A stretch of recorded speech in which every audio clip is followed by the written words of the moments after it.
Good afternoon, everyone. I'm Romney Smith at WTOC for The News Now. This is where we bring you a very quick digital update of stories that we are in the process of working on for you right now. We're on a lot of different platforms, I know. I say it every day because we have new viewers join us every day. Our website, WTOC.com, Amazon Fire, Roku, the WTOC apps, YouTube, Twitter, and Facebook. And Facebook is where you can actually join us live, say hello, leave a comment, ask a question. We love interacting with you and answering those questions when we can. And if we can't, it's all right. We can go back in the comment section afterward, get you a link to get you a little bit closer to the answer that we're looking for. So, Election Day was on Tuesday. Then we had drama on Wednesday. Today is Thursday, and we are still without certified election results. So let's get right into it. The legal team for Stacey Abrams, the Democratic candidate for governor, held a news conference about 2 hours ago. The key takeaway is they will not concede to Brian Kemp, at least today. Here's the key takeaways that I took after listening to it. They say there are more early votes coming in. Specifically, they were talking about how Cobb County, Georgia, reported about 300 early votes that somehow were either forgotten or placed somewhere or just not counted. And they said, whoops, we have more votes to turn in today. Also, more than 1,000 military or overseas ballots are still on the way. They have until Friday to be officially counted and recorded. Keep in mind right now the difference of 23,372 votes will force a recount. This is what the Abrams camp is hoping for. Basically, they're saying that with all the absentee and provisional and early votes and military votes and overseas votes, if all of those add up to more than 23,372, which is what they're hoping, that would force a recount.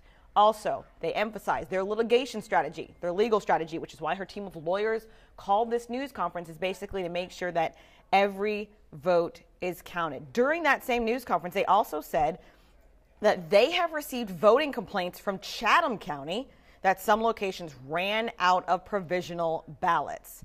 WTOC made some calls, and we can confirm that 8 polling locations requested more provisional ballots. However, that does not necessarily mean that they ran out. You can always just get to a lower number and then request additional provisional ballots to help you out in case anyone needs them, or you can completely run out and ask for more, or you can have plenty and still ask for more. So we're working to get some clarification from election officials here about that. But again, Stacey Abrams' camp saying that people in Chatham County were not able to vote because locations ran out of provisional ballots. By our measure, 8 places requested more provisional ballots, but that doesn't necessarily mean they ran out. So we are getting clarification on that. And in fact, if people were denied the right to vote because they ran out of provisional ballots, that, ladies and gentlemen, is a whole nother issue we will get into. But keep in mind, as far as Kemp, there's big news in his camp today as well. Today, around noon, he officially resigned. Yes, the man who's in charge of running Georgia's election and counting the votes has resigned. The reason is because he says he needs to focus on his transition to become the governor-elect. So at a news conference this morning with Governor Nathan Deal, they announced that he was resigning and it would go into effect at 12 noon. So as you can hear my voice right now, a little bit after 2 o'clock, he is technically no longer the Secretary of State. Robin Crittenden will now take over as interim Secretary of State. Also, there has been no update on the investigation into the alleged hacking that Kemp claimed stemmed from the Democrats. They admitted, though, that the legal battles are continuing. We're in court this morning, still dealing with a lot of these, quite honestly, ridiculous lawsuits, and we're going to continue to fight that. The votes are not there for her. I certainly respect the hard-fought race that she ran. But that's a decision that she's going to have to make. But we've won the race. It's very clear now, and we're moving forward with the transition. Well, because as much time as the new governor and their people can have to be prepared, I thought was all the more important. We have no idea how long litigation may continue, and I don't think that the administration of the state can wait that long.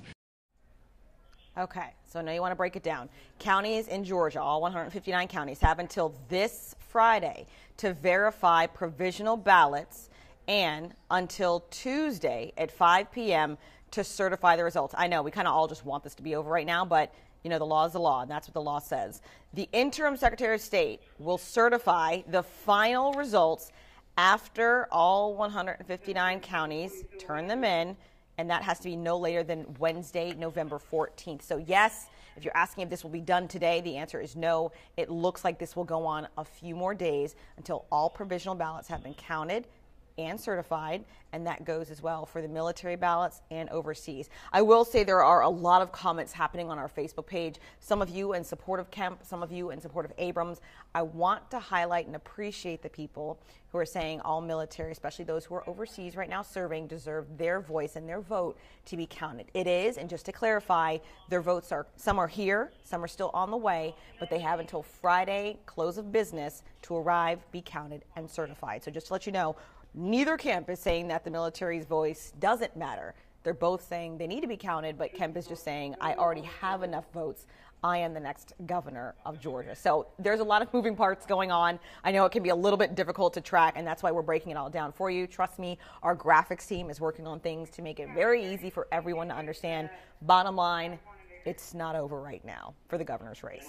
Moving on, we know at least one race will go to a runoff. In the race for Secretary of State, Republican Brad Raffensperger got 49.1% of the vote.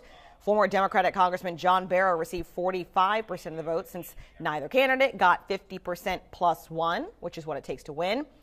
We will have a runoff on December 4th. So remember, you can still vote, and we like everyone who is registered to vote. And I can't end without talking about national news. One of our Supreme Court justices, Ruth Bader Ginsburg, is in the hospital right now. She fell in her office last night at the Supreme Court, fracturing 3 ribs. She went to the hospital this morning after waking up experiencing discomfort. The 85-year-old has been a justice since 1993.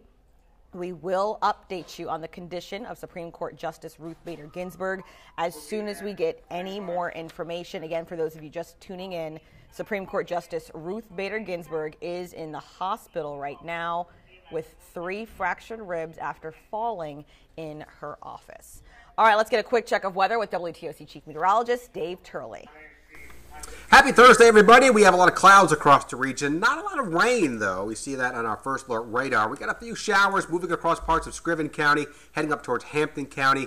And we're going to keep that chance for some scattered showers in here throughout the day, but I don't think it's going to be an all-day rain. So if you do have outdoor plans, most of it will be just fine. Temperatures range from the upper 60s in our northern areas, from Swainsboro, Statesboro, into Sylvania, to some mid-70s from Jessup into the Waycross area. And that's about what the highs are going to be in here for today. They're really not going to warm up all that much more from where they are now. Frontal boundaries down to our south, right along the Georgia-Florida border. And that's going to stick around in here through our Friday as well. So we're going to keep a lot of clouds, a few scattered showers overnight. Then a cold front works in from the west heading into Friday night. So as we go hour by hour, that's going to show you that we do keep a lot of clouds in here tonight. Notice not a lot of rain showers in here through tomorrow morning. I think pretty quiet even through noontime tomorrow. Then we watch no chance for showers coming in by later tomorrow evening.